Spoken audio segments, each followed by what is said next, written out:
Lumalabas sa investigasyon na may mga pagkukulang security agency na umahawak sa SM Mega Mall, kaya nailusod ng mga suspect ang kanilang mga baril. Dahil dito ay mas mabusisi na ang security inspection sa mall. Ang tanong, hindi nga ba epektibo ang pinatinding seguridad dahil sa umiiral na gun ban sa gitna ng sunod-sunod na mapangahas na krimen? Saksi si Steve Dailisan.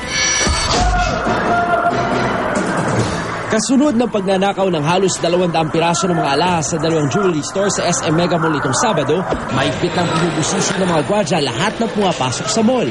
Ang mga dala, masusing iniinspeksyon, pati na mga sasakyang pumapasok sa mall complex. May mga nag-iikot na ring K9 unit. Ayon sa PNP, pinaubaya pa rin daw nila sa pamunuan ng bawat mall yung pangangalaga sa seguridad nito, lalo't isa itong pribadong lugar. Gayunman, namahagi na raw sila ng mga security manual na magsisilbing gabay sa pagpapatupad ng maayos na security measures sa loob ng kanilang establishmento.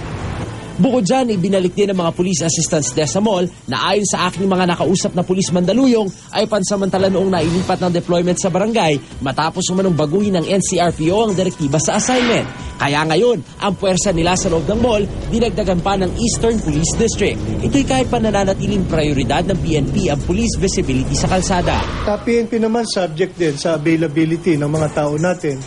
Kasi yun nga, kung sa isang area naman na pagkarami-raming malls, baka naman ma-deplete din yung ating mga pulis na otherwise maganda naman sana nakikita rin sa kalsada mismo. Lumalabas kasi sa investigasyon na may mga pagkukulang ang security agency ng mall. Mayroong lapses, de fact na nakapasok yung firearms, considering na nag-implement sila ng access control sa mga entrance and exit ng mall.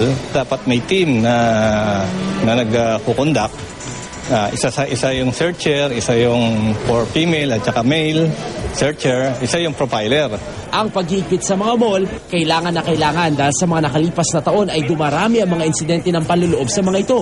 Tulad noong 2009 nang makabarilan pa ng mga pulis ang mga magnanakaw sa tindahan ng relo sa Greenbelt 5. Noong November 2010 naman sa SM Bikutan, 4 na lalaki ng basag din ng mga skaparate at nagnakaw ng mga alahas gamit ang mga binalot na martilyo na binili rin daw sa loob mismo ng mall. Bukod pa riyan ang mga pang-hold up sa mga armored car na nagdadala ng pera sa mga bank outlet o money changers sa loob ng mga mall. Tulad ng nangyaring panloloob sa dalawang Robinsons Mall noong nakarang taon at sa Alabang Town Center nito namang Setyembre. Ayon sa mga nakausap ng mamimili, mas kampante raw sila kung maraming security at police na naglilibot sa mall. Feeling safe kami pag ganun. Pag may mga ganun security nila na talagang ginagawa nila yung trabaho nila. Baka mapahamak kami o kaya may magkagulo doon sa loob. So kailangan talaga maraming security, di ba?